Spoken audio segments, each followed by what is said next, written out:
Now I'd like to take you on a quick tour of BackTrack Linux, and BackTrack is probably one of the more popular sets of security and penetration testing tools that hackers use. Now I'm using BackTrack 5 Release 3 for this course, although many of you who are familiar with BackTrack will know that there's an even newer version called Kali Linux that the folks at Offensive Security have put out, and it's more of a strict Debian-based type of distribution, and that's really why they did it. They wanted to go back to the old tried and true Debian system, whereas BackTrack 5 and previous versions of BackTrack have been pretty much based upon Ubuntu.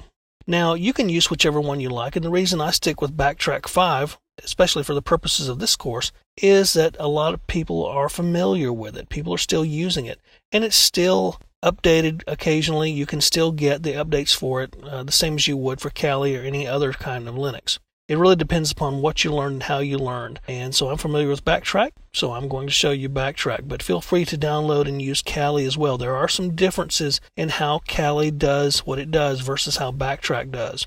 So with that, let me give you a quick tour. Let's drop to the command line here for a moment. And I want to show you just quickly where the tools are stored in BackTrack, the tools you really need to be concerned about.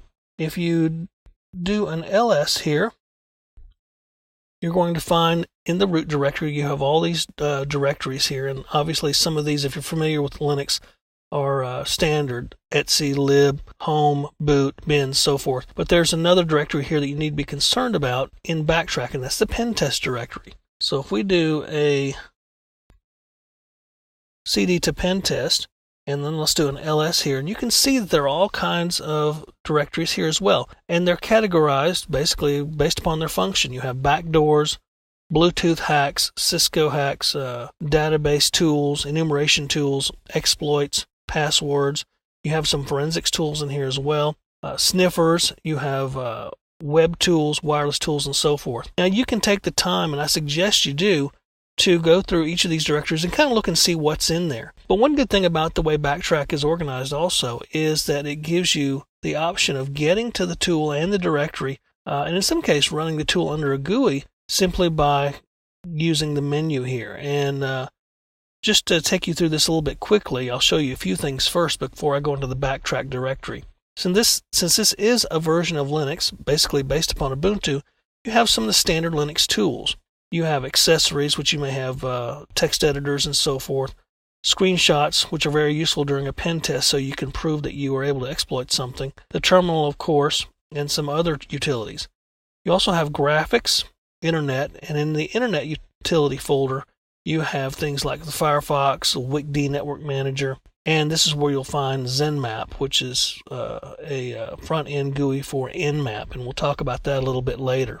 You also have some Office tools and some other tools here as well.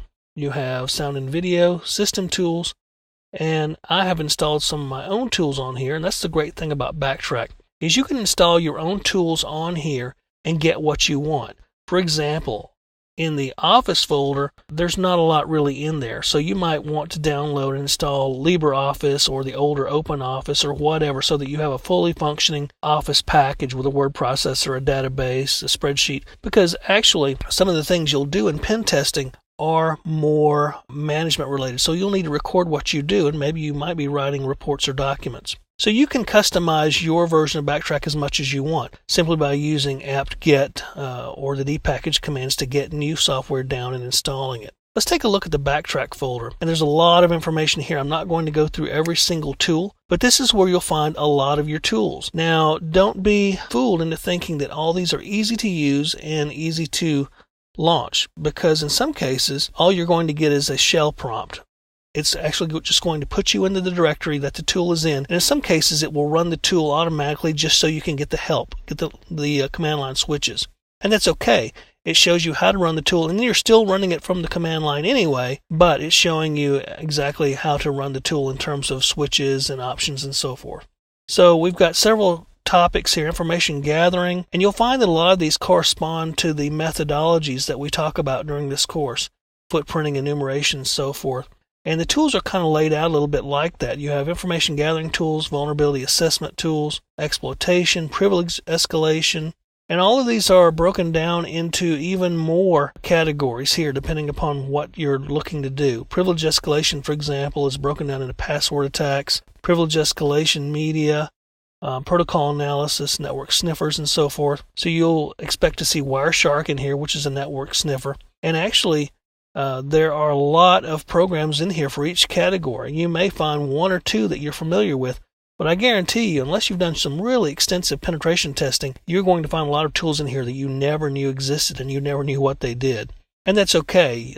Some of these tools you may not use on every single pen test. Some tools you may use frequently, like Wireshark. I use Wireshark for every test I ever do. So maintaining access, reverse engineering, some RFID tools.